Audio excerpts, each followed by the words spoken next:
Olá, pessoal. Estamos iniciando mais um podcast Fala Doutor, da Associação Paulista de Medicina de São José dos Campos, na qual procuramos abordar um tema que seja de importância e interesse da população em geral, muitos leigos no assunto proposto, mas que querem adquirir mais conhecimentos em tudo que se refere à saúde, recebendo informações de qualidade, vindos de um especialista que seja uma referência na sua área da saúde e que tenha expertise para responder ao que vamos perguntar. Lembramos que todos esses episódios do podcast Fala Doutor, eles ficam disponíveis na, nos canais de YouTube da APM de São José dos Campos e da APM estadual, através da TV APM de São Paulo, né? Além de serem facilmente acessados nos sites da APM de São José dos Campos e da APM de São Paulo. Como também, quem preferir, pode somente ouvir através do Spotify. Daí no Spotify você tem que acessar Fala Doutor. Hoje vamos falar sobre um tema que naturalmente não gostaríamos de falar, mas que cada vez mais adquire dimensões maiores, principalmente com a abertura indiscriminada de escolas médicas, colocando no mercado uma quantidade cada vez maior de médicos que, infelizmente, não têm a formação nem sempre a mais adequada, nem sempre com aquele mínimo de conhecimento necessário para se enfrentar o dia a dia, o cotidiano do trabalho médico. E hoje vamos falar de um tema que vem se mostrando de importância vital para o médico recém-formado, e o médico também tem muitos anos de formação, com tempo maior de carreira, né? A gente vai falar sobre atualizações em direito médico e, principalmente, o que o médico deve tomar cuidado. E para falar sobre esse tema, após muito custo, não foi fácil, consegui trazer para conversar conosco sobre esse tema tão importante a doutora Juliana Rassi, uma colega muito querida e que tem uma expertise muito grande nessa área. Se não, vejamos um pouco do currículo dela. Ela é sócia, né, do escritório J. Rassi, assessoria jurídica, né? Ela já tem sua formação na área de direito há mais de 24 anos. Ela fez MBA em gestão empresarial com ênfase em saúde pela Fundação Escola do Comércio Álvares Penteado. Não queria falar, mas eu também fiz junto com ela, né? E ela é especializada em Direito da Saúde e de Dados em Saúde pela Faculdade de Direito de Coimbra, em Portugal. Presidente da Comissão Estadual de Direito Médico e da Saúde da OAB São Paulo. Docente convidada da Faculdade Mackenzie, no Rio de Janeiro, e da pós-graduação em Direito Médico do curso Damásio. Membra efetiva do Conselho Estadual de Saúde do Tribunal de Justiça de São Paulo. É palestrante e escritora de muitos artigos sobre direito médico e telemedicina. Doutora Juliana Rassi, tem mais coisas no currículo, mas o tempo nosso é meio curto, não vou falar o resto. Eu gostaria muito, doutora Juliana, de agradecer a sua presença. Eu sei da sua correria, São José, São Paulo, presidindo a Comissão de Saúde da OAB estadual, né? Além de ter que ir para Brasília, fazer palestras em várias cidades do nosso país, né? Não é só online, também tem muitas presenciais, né? E, recentemente, chegada de um congresso na cidade de Coimbra, Portugal. Tá vendo? Com quem que eu estou falando? Que honra, né? O que me dá honra, alegria pela sua delicadeza em aceitar o nosso convite, né? Para falar, né, sobre essa área que está sempre em constante crescimento, tanto no direito como também na medicina. Eu vou pedir, doutora Juliana, que você se apresente e depois vamos começar com algumas perguntas. Doutor Otton, em primeiro lugar, muito obrigada pelo convite. É uma alegria, uma honra muito grande estar aqui. Agradeço à Associação Paulista de Medicina. A gente tentou conciliar as agendas, acabou juntando aí com alguns compromissos, né? Então foi difícil, mas eu agradeço demais. O senhor é uma pessoa que eu admiro muito, né? Desde lá atrás, desde quando fizemos nosso MBA juntos, depois no Conselho Municipal de Saúde, o senhor fez Perfeito. um trabalho espetacular, né? Sempre aí, ligado à saúde, às questões sociais, à questão de defesa médica também. Então é um profissional que eu admiro pela ética, pela capacidade, pelo conhecimento, tanto de vida quanto das questões, né, de medicina. Então, eu me sinto honrada de estar aqui hoje. Te agradeço muito o convite, cumprimento a todos os nossos ouvintes. Bom poder falar com esse público. É a minha paixão, o direito médico, está na veia desde sempre, Isso. né? Me dedico ao estudo dessa área, desde a minha formação, né? Desde lá de trás. E eu vejo quanto o médico hoje ele sofre, né? E processar médico virou um meio de vida. Então, o médico hoje ele trabalha assim com a faca no pescoço. A verdade é essa, Exato. né? Ele tem que exercer a medicina quase que defensiva e isso atrapalha o dia a dia dele. Ele perdeu aquela naturalidade dele. E aí a minha busca hoje é de aperfeiçoar, para poder oferecer soluções que ele possa ter segurança e também prosperar, né? Assim entregar o melhor serviço para o paciente dele. Então, ele sofre pressão de todos os lados, de operadora de plano de saúde, de paciente, né, do próprio dever ético dele. Então, é um desafio constante. E isso também estimula a gente a querer conhecer e aprimorar a parte jurídica. Então, a área médica ela é uma área que ela nunca vai estagnar. Então, realmente é Perfeito. uma paixão, né, por esse estudo constante. Você sabe que esse podcast é o de número 57 que a Parabéns, gente parabéns pelo podcast, inclusive. que a Excelente. gente vem sendo feito. Na verdade, hoje é uma novidade, né? Que normalmente esses podcasts acabam sendo direcionados mais, como eu comentei no início, para um público mais leigo, né? Nessa área e hoje é um podcast muito mais direcionado para os colegas médicos. Mas o foco principal do nosso podcast está presente, que é a prevenção, que você vai nos falar muito sobre isso, dar conselhos para os colegas médicos, né? Sim. Para iniciar, doutora Juliana, né? A gente tem percebido nesses últimos anos, né? A gente vê uma explosão de novas regulamentações, né? Novas diretrizes médicas. Uhum. Existe alguma atualização recente que os médicos eles costumam subestimar, não dão bola, mas que pode gerar um impacto direto na sua clínica, na sua prática médica diária?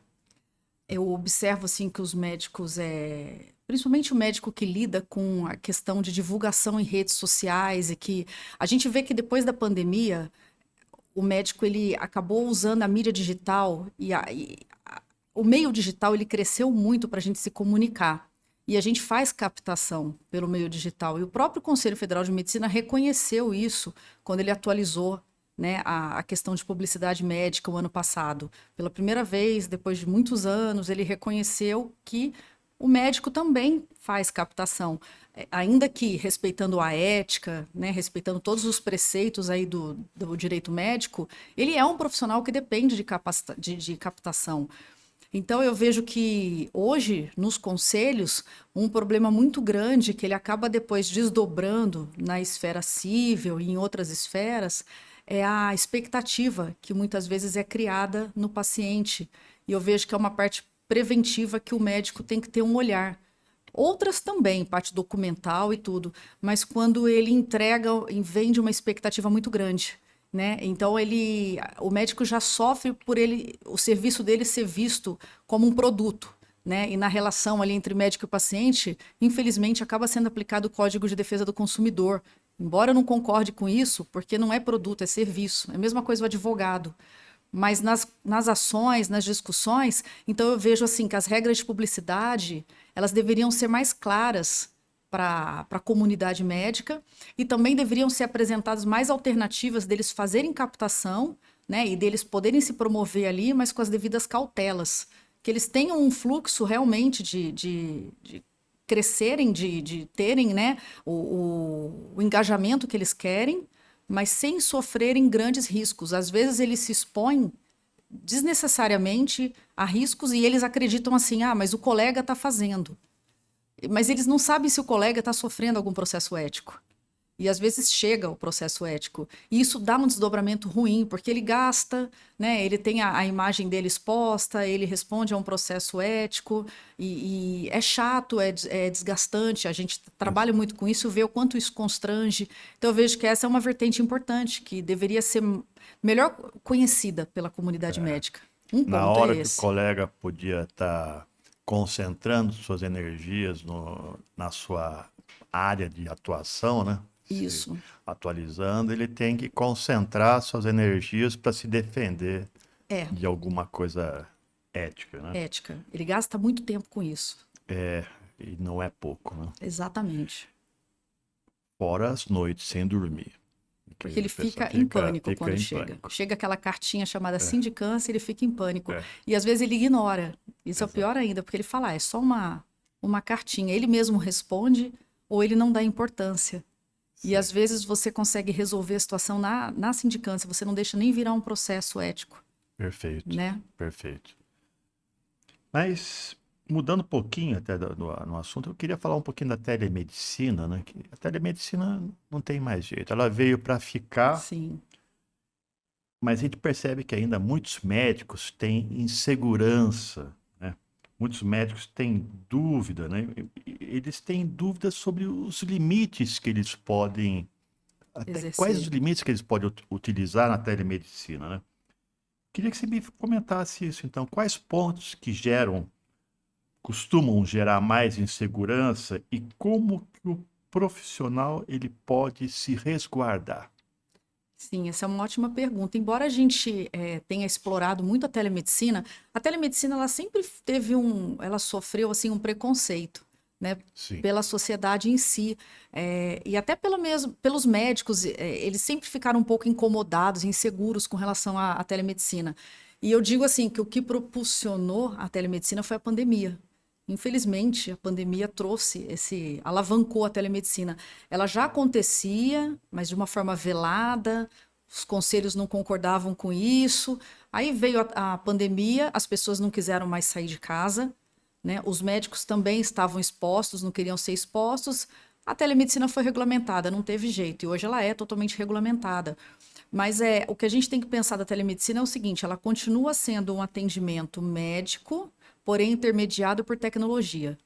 Então, ela tem que ser analisada cada situação, cada médico, cada profissional, ele tem que se sentir inteiramente à vontade se ele deseja fazer. E eu concordo que em algumas situações e algumas especialidades não vai ter como fazer. Mas em outras, por exemplo, psiquiatria foi muito explorado e ainda é durante e após a pandemia, retornos que os pacientes não sim. precisariam ir até o consultório, até alguns casos de dermatologia. A gente hoje tem, e a gente pode até abordar aqui um pouco, inteligência artificial, que está assustando mais ainda a comunidade médica, porque o médico tem aquele medo de ser substituído, e a gente pode falar disso um pouco Eu vou te também. perguntar assim. E isso também vai ser agregado, já está sendo agregado à telemedicina, porque a gente já tem hoje dispositivos de verificação à distância de sintomas e, por exemplo, de pele, a dermatologia consegue avaliar à distância. Então, a gente também está caminhando para uma evolução muito grande disso. E o que ele tem que ter cuidado, eu vejo, são as ferramentas por onde ele exerce a telemedicina. Então ele tem que ter, a gente tem hoje sistemas seguros que não são vulneráveis, até por conta da LGPD, da Lei Geral de Proteção de Dados. Por exemplo, o WhatsApp é um instrumento péssimo para exercer telemedicina, fazer uma chamada de vídeo pelo WhatsApp. Sim. Embora a gente saiba que isso acontece, a gente quer dar um retorno rápido para o Não, paciente, eu a gente vai usar o até WhatsApp, né? eu ia comentar com você, né? Telemedicina a gente já faz há A gente sempre muitos e fez, né? muitos anos, né? 2 horas da madrugada, toca o É, telefone. Isso há isso é mais tempo. telemedicina. Hoje praticamente não, né? Mas toca o telefone, a mãe pergunta, não deixa de ser uma Não deixa de ser. telemedicina, né? É, a pediatria, por E exemplo. o WhatsApp é direto, né? Os O colegas WhatsApp é direto. utilizam o WhatsApp direto e está praticando também Está, está, a telemedicina, né? sim. E não tem problema esse contato com o paciente. Tem que haver só um cuidado, principalmente quando a gente tem aquele fluxo de exames pelo WhatsApp. Porque você tem que ter, e a gente sabe que isso não vai acabar. Isso vai acontecer. E o problema maior ainda é que esses exames vão para a secretária do médico, não vai nem para o médico. E a gente sabe que Sim, isso não vai acabar. Isso dá muita praticidade. Só que em algum momento isso pode ter um problema. Então a gente tem que saber só do risco disso, né? Então, assim, o ideal seria que só o médico acessasse, por exemplo, no caso de exames. Mas o médico não vai dar conta, então ele pede ajuda da secretária. Mas isso não é correto. Porque ela ali não é o profissional de saúde, ela não deveria ter acesso a um dado pessoal sensível, porque dado de saúde é um dado pessoal sensível. Não, ela não tem finalidade nenhuma ela ter acesso àquilo. Então, o médico ele está assumindo, sim, uma responsabilidade, né, um risco. Então, assim, a telemedicina ela veio, ela está aí, ela é amplamente utilizada e ela também serve para outras situações, monitoramento, né? Ela tem os médicos especialistas que conseguem auxiliar os médicos generalistas à distância, onde você tem perfeito. grandes centros de especialidade. A gente não pode pensar só no atendimento, mas, por exemplo, centros oncológicos altamente capacitados que conseguem dar atendimento para médicos mais generalistas em cidades que Eu você não acho vai que ter o isso é a especialista função principal, né? principal, Porque na entendeu? telemedicina, a gente percebe muitas vezes que entrou a telemedicina, foi regulamentada, todo mundo quer usar Sim, planos de saúde, planos que não são de saúde, todo mundo, tem consulta por telemedicina. A gente não sabe quem está por trás do outro lado, então exato. tem esses riscos também, né? Sim, sim. E as Então, operadoras até foram obrigadas a oferecer a opção de telemedicina durante a pandemia, perfeito. caso elas não tivessem a consulta ali disponível. Porque, teoricamente, para a operadora do plano de saúde, é uma coisa que, em termos financeiros, é ótimo, né? Pode ser, mas se a gente for ver bem, o médico ele não pode se desvalorizar quando ele atende por Sim, telemedicina. correto. Porque se a gente tá dizendo que é o seguinte, o meu trabalho, quando ele é feito à distância, ele vale menos.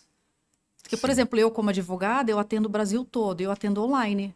Eu vou cobrar menos porque eu estou atendendo alguém do Maranhão, porque é online? A minha consulta ela é pior porque ela é online?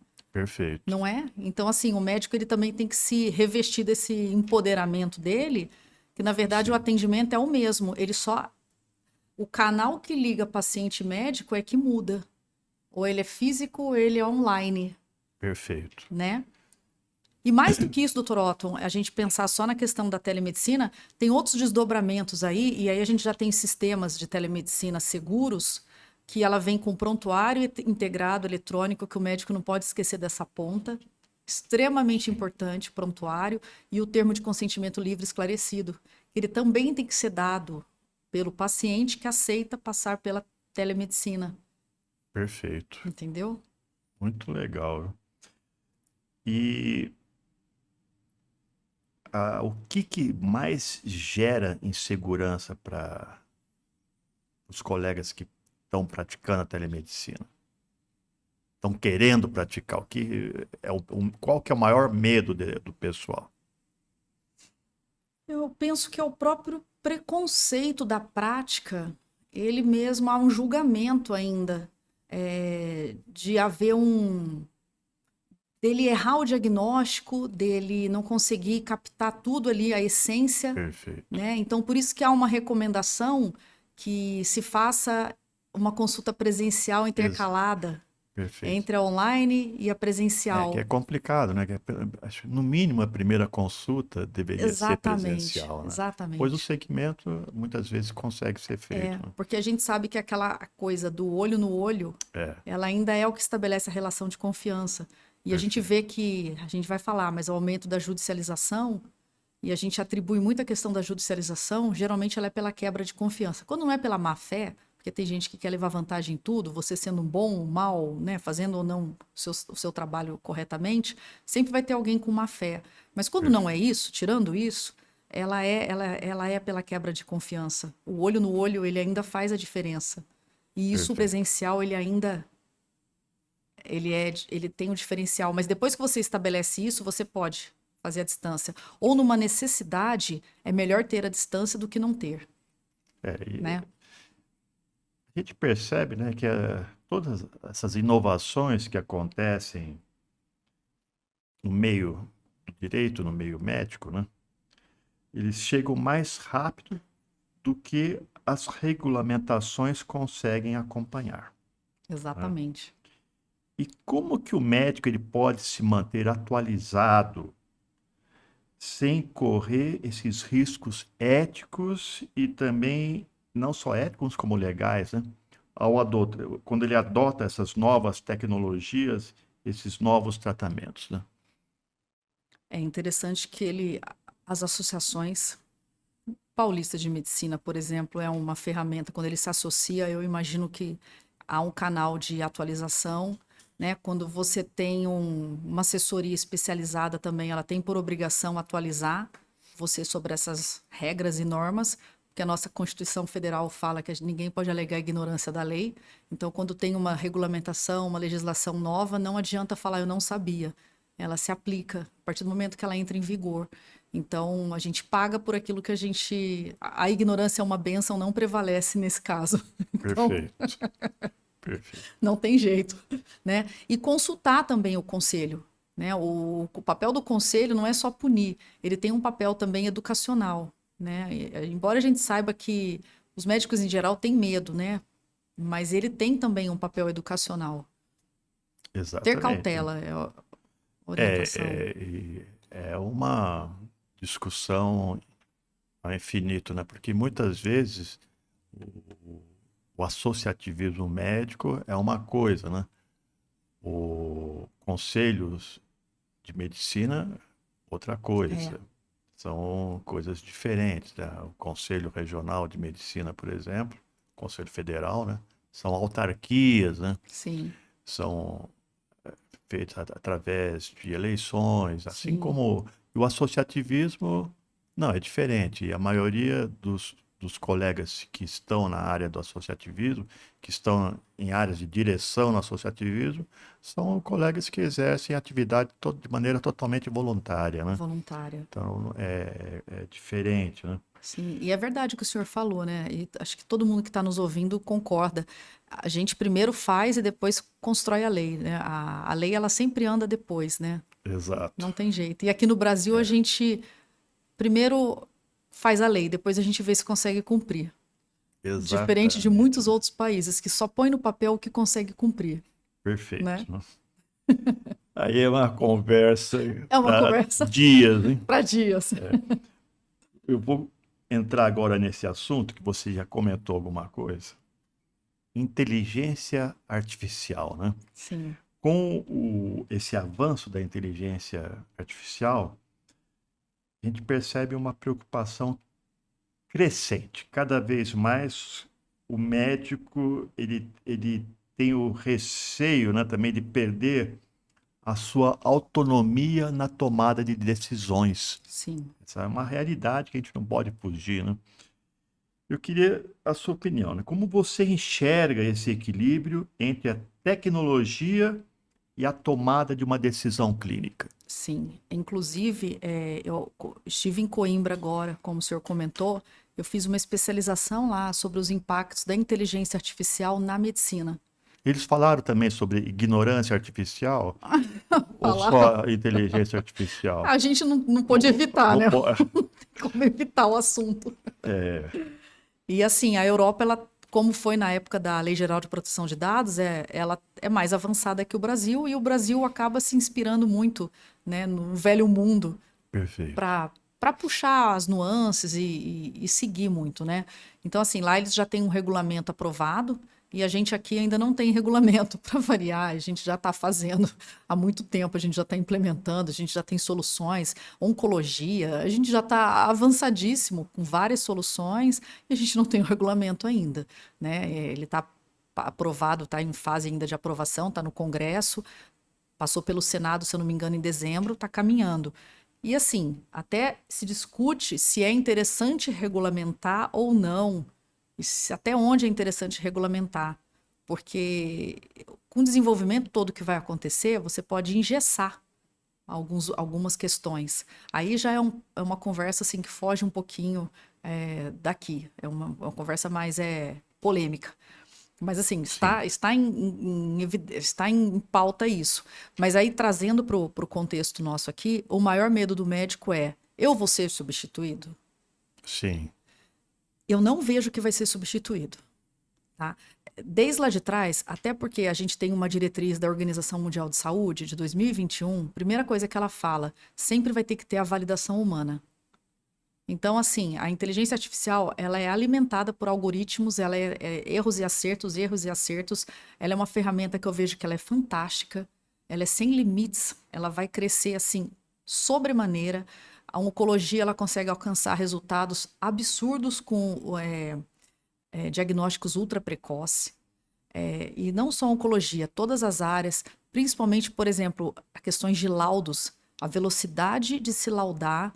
E aí os radiologistas, sim, eles têm um receio disso, porque é uma velocidade muito grande, é uma margem de erro reduzida, porque não é o olho humano fazendo aquilo. Mas assim, a medicina ela vai ter que se reinventar em alguns pontos. E não é só o médico, todos os profissionais, todas as profissões, elas vão ter que se. Primeiro ponto é aprender a lidar com a inteligência artificial. Então, todos vão ter que passar por isso, de aprender a lidar com a inteligência artificial. Tem muitos médicos já usando isso dentro de clínica e consultório. E eles estão felizes porque está facilitando o trabalho deles, ajudando com estratégia, ganhando velocidade, substituindo mão de obra que eles tinham um gasto absurdo com pessoas que você pode reduzir e eles podem investir em outras frentes e eles podem crescer, inclusive, da carreira deles.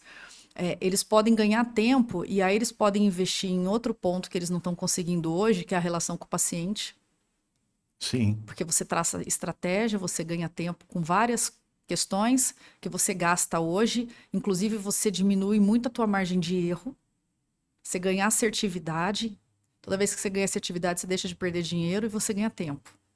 Com isso, você está mais livre para você fazer o quê? Captar Novos novos pacientes. pacientes e melhorar a relação com eles. Agora, é óbvio Perfeito. que algumas pontas elas vão sofrer, mas a gente não vai ter como fugir muito dessa evolução. Dizem até que é um tipo de revolução industrial, uma nova revolução, né? Que a gente vai encarar. Não vai ter como a gente fugir disso. Mas ela não vai substituir o homem. Eu não vejo que ela vai substituir o médico. Isso. Você comentou sobre a regulamentação que A gente está em curso, né? está em Mas curso.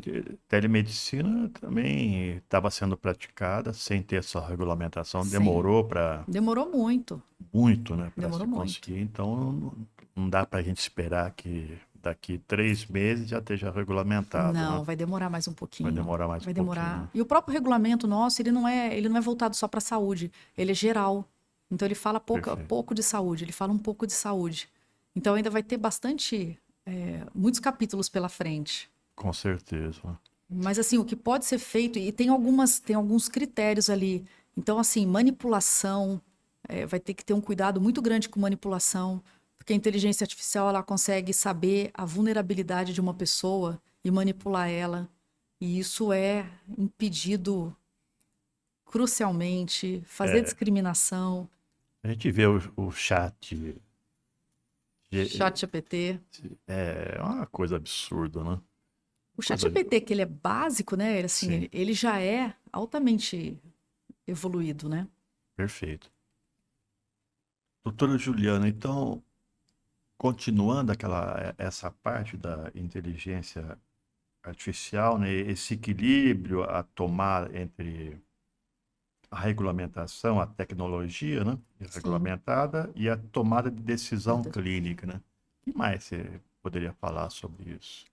Eu vejo que, por exemplo, a gente tem casos de diagnósticos que não foram encontrados após muito tempo de análise. Então, por exemplo, uma junta médica que não conseguiu encontrar um diagnóstico de uma leucemia específica. Depois eu posso até especificar melhor esse caso. É conhecido Sim, até. Então, vamos supor, uma pessoa que tem uma leucemia que ninguém consegue encontrar o tratamento e o tipo de leucemia. Isso aconteceu. E aí você colocou uma IA para fazer essa análise. Então, assim, já tinha sido descartada uma possibilidade mesmo de identificação.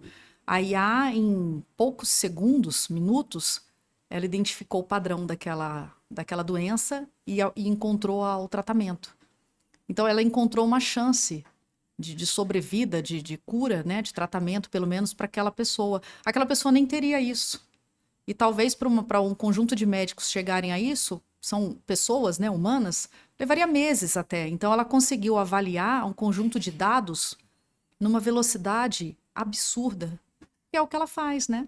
E aí ela perfeito. vai melhorando, a cada vez mais ela vai melhorando. Então você consegue monitorar, por exemplo, a gente já está pensando nisso, dispositivos no corpo que monitorem a sua saúde o tempo todo e te alertem quando você já está tendo algum risco de algo. E aí você começa a caminhar para prevenção. Perfeito. Você vê que não tem limite. Não tem limite. Não tem limite. Agora, Isso não está com longe, tá? O certeza, que eu estou falando aqui, eu não estou falando de marketing, não. Eu isso, estou isso. falando de coisas que vão acontecer. Mas com certeza não substitui a forma Não, presencial de atendimento. Ela é uma não, ferramenta que vai nos ajudar e muito, né? Mas não vai substituir total não. o trabalho médico em si. Não, eu penso que a IA, ela é uma assistente de alto luxo que vai estar Sim, do lado do médico, como uma ferramenta de maior alcance que ele já imaginou ter do lado dele, perfeito. para impulsionar ele na atividade dele, trazer segurança para ele, inclusive. Uma outra coisa que eu queria perguntar para você, né? Hoje, principalmente pelo Google, né? Os médicos estão muito mais, os pacientes estão Uhum. muito mais informados, né? O Dr. Google começou a ser um concorrente. Sim, Os pacientes mais informados e os médicos inconformados com isso, né? sim. Mas muitas vezes eles chegam ao consultório e eles vêm com uma expectativa que, na realidade, não condiz com aquela condição clínica que ele apresenta, com a realidade clínica do quadro dele, né? Queria que você me dissesse como que o médico ele pode gerenciar essas expectativas para Sim. evitar possíveis frustrações, né? Possíveis reclamações posteriores, né? E quais seriam as posturas que podem evitar esses desentendimentos, né? E proteger a autonomia médica, no caso, em relação do médico com o paciente. O que você pode me falar sobre isso? Nossa, é ótima essa sua pergunta, porque acontece sempre. É raro, mas acontece sempre. E digo mais, agora com o chat GPT, já que a gente falou do chat GPT, sabe o que os pacientes estão fazendo? Eles estão pegando resultado de imagem, de exames, subindo no chat GPT e pedindo análise. E o chat GPT dá o diagnóstico com base na imagem. O chat GPT, que não é nem ferramenta voltada à área médica, ele está Sim, analisando imagens de útero e dando até resultado se a criança está na puberdade precoce ou não, competindo com o endocrinologista. perfeito. Tá? Isso está acontecendo. E o endocrinologista, ele vai atribuir isso à altura da criança, à idade óssea, a pico de hormônio. Isso o chat Tem, GPT não vai ter esse dado, né? exato. Tem várias variantes que vão Que vão determinar isso, né, determinar e Márcio? o Perfeito, feeling humano, exatamente. O entendeu? feeling O é o feeling, ele principal. vai ter a cadeia de família. Então, eu tenho Sim, todo o agrupamento de característica ali, é o feeling humano que a IA não vai alcançar. Por isso que tem que ter a validação humana. E aí, quando o paciente chega assim no consultório, a autonomia do médico ela vai prevalecer, né? Inclusive, diante de um conflito, um embate ali, o médico ele pode se recusar a atender aquele paciente se houver um embate mesmo com relação à conduta dele, a não ser que seja um caso de urgência, emergência, que não é, no caso de um consultório, né? Ele Sim. pode ter ali existe até uma resolução do Conselho Federal de Medicina sobre isso, quando ele tem uma autonomia ali de objeção de consciência. Então, vamos supor que ele tenha a certeza dele ali, o paciente não pode se sobrepor à indicação. O paciente tenha também a autonomia dele, mas não com relação a essa situação ali que está se discutindo um diagnóstico, uma conduta, né? E aí ele vai ter que ser firme ali e falar, não, eu estou avaliando o seu caso, eu sou o médico, o meu diagnóstico é esse, a minha conduta é essa. Aí, se tiver um embate ali, vai haver até uma quebra de confiança. Perfeito. Aí existe todo um procedimento para o médico se retirar da relação. Ele não pode falar, acabou, encerrou. Não é assim. Ele vai ter uma formalidade toda, mas ele não é obrigado a acatar isso, não, de forma alguma. Infelizmente, a gente vê muito na saúde suplementar isso, né? Sim, O paciente chegar, eu quero que você peça todos esses exames. sim. Eu quero que você me dê o encaminhamento para não sei quem, né? Eu quero isso, eu quero aquilo. Então não é fácil de você estar Lidar com lidando. isso. Mas você tem, baseado, você comentou comigo no Código de Ética Médica, você não é obrigado Não a ceder. a ceder, né? Você fala, Não. olha, infelizmente você não está satisfeita, você tem o direito de procurar outro profissional. Sim. E aí, Da mesma forma que o médico não é obrigado a ceder, a se curvar diante da imposição da operadora de plano de saúde. Porque a perfeito, operadora de plano de saúde é baixa régua perfeito, com relação aos exames que ele solicita. E aí o Conselho Federal de Medicina também protege ele, ela não pode interferir na conduta do médico. exatamente, Inclusive quando ele precisa fornecer algum laudo para judicialização. Aí a conduta dele vai prevalecer, a operadora não pode alterar a conduta dele. Então ele tem a autonomia dele preservada, tanto perante o paciente quanto perante a operadora. Lá atrás, as operadoras faziam um pacote, aqueles famosos pacotes. sim, Olha, quanto menos você pedir, melhor sua remuneração. Isso deu uma confusão danada na época com a exato, ANS, inclusive com a ANS. exato. Mas foge do que a gente quer falar aqui. Essa Sim. semana passada, numa conversa com um diretor da ANS sobre projeto para um novo tipo de plano de saúde que envolveria Ah, só eu quero falar sobre isso. consulta, né? Uhum. Só consulta e exames, né? E o meu parecer é que isso aí é um absurdo, não tem. Isso aí é um retrocesso total, né? Porque ótimo, né? Concordo. Só vou atender, você vai ter direito só à consulta a esses tipos de exame. Quando precisar de um exame de alto custo, quando precisar de uma internação, uma hospitalização, né? Vai tudo para o SUS. Nossa, Isso, tirou da minha boca. esse é um negócio grotesco, né? Sim, É uma proposta bizarra, na bizarro. minha visão, né? Na Concordo. minha visão. E muita coisa ainda vai Vai rolar rolar. por baixo da ponte, né? Dá para falar rapidinho sobre isso? Pode sim, lógico. A ANS criou agora o Sandbox. Não sei se você. Isso, isso. Ontem teve uma audiência pública sobre isso, o dia inteiro. Sandbox parece que estava dando uma baita confusão. Essa Sandbox audiência pública ainda ter mais uns 15 dias, né? vai longe ainda. Sim, Está tendo muita consulta pública, a ANS está sim, mexendo muito na questão de reajuste, venda online de plano de saúde. A coisa está fervendo. Sandbox é um ambiente neutro, como se fosse um amistoso. Então, todo produto que se quiser lançar no mercado se põe em teste no sandbox. Primeiro que eu entendo que o conceito de sandbox está invertido. O sandbox deveria ser levado e jogado nele o problema, para sair do sandbox a solução. Estão se levando o produto para o sandbox para tentar regular dentro do sandbox. Então, ok, isso é uma observação. Querem criar agora o plano ambulatorial e jogar ele dentro do sandbox. Só que assim, o plano ambulatorial ele já é um pedido antigo das operadoras, já que elas não perfeito. podem vender o cartão de desconto. Então elas querem brigar com o doutor consulta, com esse pessoal. Exatamente, exatamente. Só que a gente tem vários pontos aí. Eles alegam que esse é um problema, essa ideia desse tipo de plano é nova, que foi criada agora. E não é verdade. Isso aí há séculos que é Eu séculos, conheço há essa ideia anos desde que 99. Eu tô na área da saúde há anos suplementar que desde vem. 99. Sim, sim, E isso aí já discutia, já era um sonho dos operadores de 99. sim. Quando saiu a lei, já queriam isso.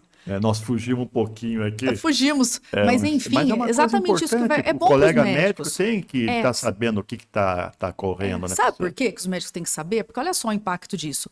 A gente já sabe que hoje tem muito médico que não quer mais se credenciar nas operadoras de plano de saúde, Sim, porque a questão da remuneração dele está cada vez pior. perfeito. Né? A gente sabe que eles reclamam disso. Só que a gente está falando de uma remuneração ruim num plano com segmentação hospitalar, que teoricamente, quando você precifica, você está considerando um honorário numa segmentação hospitalar, dá para você puxar o valor dessa mensalidade. Se você está precificando numa segmentação que só vai ter consulta e exame, como é que você vai atrair médico para esse produto que vai atender só consulta? Primeiro ponto. Então, onde você vai arrumar Exato. médico para atender? Segundo, isso, concordo, vai virar a porta de entrada, vai sobrecarregar o SUS. Terceiro, você vai ter uma evasão de plano hospitalar, porque as empresas vão começar a oferecer isso, porque a convenção coletiva fala, ofereça plano de saúde para os seus funcionários, não fala que tipo. Elas vão oferecer isso. Exatamente. Quarto, vai aumentar a judicialização. Já tem um monte de juiz preocupado com isso, por conta de reembolso, que já é um motivo de judicialização na saúde suplementar. Então, assim, eu vejo que ainda bem que eles vão deixar em teste, se virar, 2 anos no Perfeito. sandbox, Perfeito. entendeu? Mas voltando aqui Vamos para o direito médico de novo. à nossa área mais do direito mesmo, né? Sim. Do direito médico. Saímos do direito da saúde e fomos do direito Exato. médico de novo. Nós falamos lá que os pacientes eles estão muito mais Judicialização. informados, né? Sim. Nós falamos que os pacientes, Dr. Google Empoderou os empoderou pacientes. muitos pacientes, né? E cada vez mais esses pacientes estão mais críticos, eles estão mais exigentes, e essa insatisfação, né, ela pode rapidamente se transformar em uma denúncia. Isso. Esse aqui eu acho que é o foco principal Tá. do nosso programa. O que eu quero que você me mostre, me diga quais estratégias que podem ajudar a reduzir esse risco e sem que haja comprometimento na qualidade do atendimento. Tá. O que você me diz sobre isso? Quando o médico receber essa situação no consultório, na clínica dele, ele, como eu te falei, ele vai ter que ser firme e manter a postura dele de indicar a conduta dele, sempre. Na maioria das vezes, ele vai conseguir convencer o paciente dele. Tá? O problema não vai ser esse. A hora que ele passar dessa fase, ele vai ter que ter cuidado com a parte documental. Primeiro, a relação entre médico e paciente ser clara, ser transparente, ele passar todas as informações. Isso faz uma diferença absurda na relação entre médico e paciente. E aí ele não pode esquecer que a gente tem que pensar sempre na questão da transparência com o paciente, na informação com o paciente. Quanto mais informação o paciente tem na mão, mais ele se sente seguro, menos ele tem necessidade de fazer algo contra o médico depois. Só que não basta só a informação falada, ela tem que estar documentada. E aí a gente tem um documento chamado Termo de Consentimento Livre e Esclarecido para todo o procedimento que for feito. E ele não pode ser genérico. Ele faz toda a diferença em processo judicial. Quando a gente vê um termo de consentimento livre, esclarecido, é a maior alegria do advogado que defende médico quando vê esse documento. E não é modelão, e não é nem um modelão que as sociedades de especialidades colocam no site delas para ajudar o médico. Não é o modelão. Ele tem que ter uma assessoria especializada que vai, no mínimo, adequar esse modelão por algumas categorias de procedimento, porque ele tem que mostrar que foi extraído de uma conversa. Ele tem que explorar ali riscos, a técnica utilizada, o que pode acontecer, desde cicatriz, tudo. Não é o termo do hospital, é o termo do médico. Ele tem que dar o direito de ser revogado a qualquer momento, porque ele é livre e esclarecido. Então, assim, isso faz muita diferença. O prontuário médico, eu sei que vocês médicos, não gostam de preencher prontuário médico, porque é chato. E principalmente o médico quer atender o paciente, ele não quer parar para preencher. Mas faz diferença o prontuário médico. Ele faz toda a diferença. Um detalhe. Infelizmente, Infelizmente, ele é uma faz. perda de tempo, entre aspas, né? Porque É. pode haver um comprometimento Exatamente. futuro. E num processo que a gente tem envolvendo, aliás, senhores, não se fala mais erro médico. Essa classificação é errada hoje no direito médico. Isso saiu das tabelas de classificação das demandas, porque não se pode pré-rotular um médico como alguém que erra. É errado isso.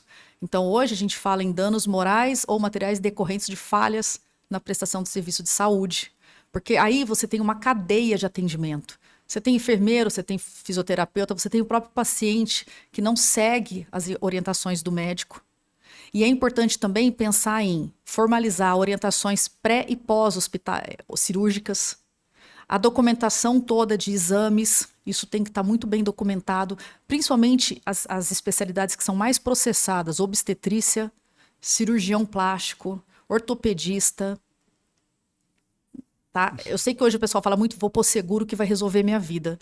Não é só a questão financeira, porque já está meio que tabelada as condenações no tribunal, mas a questão de exposição de imagem. O paciente hoje, quando ele vai contratar um médico, ele está entrando no TJ para saber se o médico tem processo ou não. Isso está sendo o maior marketing contrário da categoria médica. A gente recebeu uma matéria agora, cresceu mais de 500% ações contra médicos, dá uma média de 200 por dia. É muita coisa. Então, assim, isso você reduz no preventivo. Quando você faz assessoria jurídica preventiva, você diminui isso. Então, é essa expertise que o médico tem que ter, essa sacada, para ele ter mais segurança. Ele não precisa começar a fazer medicina defensiva, de encher de procedimento e exames para se proteger. Faça um bom atendimento, faça a medicina que você sabe, mas tenha cautela e tenha robustez na questão de formalizar. Tenta construir a melhor maneira possível a relação médico-paciente. Exatamente. Né? Que não adianta, né? Você tem que... Doutor, faz toda a diferença. Eu já vi paciente que, de fato, sofreu uma falha falando, eu não vou fazer nada contra ele porque ele é gente boa. Sim, sim. Sei lá, ele estava... Na hora estava preocupado com uma outra coisa, mas... E a falha pode acontecer, tá? Essa não é o ponto todo, mas aquela conduta de identificar que houve a falha também faz diferença no processo. Isso. Então, por exemplo, uma perfuração de intestino, não é ela que vai levar à condenação, mas você fez a verificação, inventariou, por exemplo, uma cavidade abdominal, fez a conduta após, identificou o que aconteceu, sanou, faz diferença também. Então, a conduta também faz diferença. Tá vendo, inclusive no conselho, não é só no civil, no penal, no conselho também. Vivendo e aprendendo sempre, né? Doutora Juliana Rassi, sim, senhor. Nós estamos caminhando aqui para o final. Esse assunto é para a gente ficar acho que 3 dias parados, confinados aqui, só conversando, mas a gente vai ter outras vezes para podermos conversar. Mas eu não posso deixar de perguntar para você que muitos médicos estão acreditando que apenas o erro técnico leva a processo. Mas a gente sabe, você fez um pequeno preâmbulo no início, né? Que a comunicação também é um fator crítico, né? Queria que você me dissesse quais as falhas de comunicação que você percebe que podem gerar a conflito com o paciente? Nossa, perfeita essa pergunta. Tanto a informação do termo de consentimento livre esclarecido com relação a riscos que a pessoa poderia enfrentar, sofrer, o que ela deveria informar para o médico antes, por exemplo, o uso de medicamento, faço algo que possa colocar em risco o resultado daquele procedimento. Eu tenho obrigação de informar, porque às vezes ela não sabe que ela tem que informar e a responsabilidade é dela por não ter informado pelo que aconteceu. A responsabilidade de que quando que configura abandono do tratamento, porque tem gente que desaparece do consultório e depois aparece dizendo que foi o médico que errou, mas na verdade é ela que desapareceu. Então isso tudo está formalizado, faz diferença. E é o que o Dr. Otton falou, não é somente a falha técnica que condena, ela condena, mas a ausência de informação. A gente tem um dano hoje no direito que a gente fala de negligência informacional. Então, existem condenações que o judiciário tem falado o seguinte: sim, de fato, o médico não falhou, não teve o suposto erro médico, eu não gosto desse termo, mas vamos lá, o suposto erro médico, mas ele falhou em informar que aquilo poderia acontecer.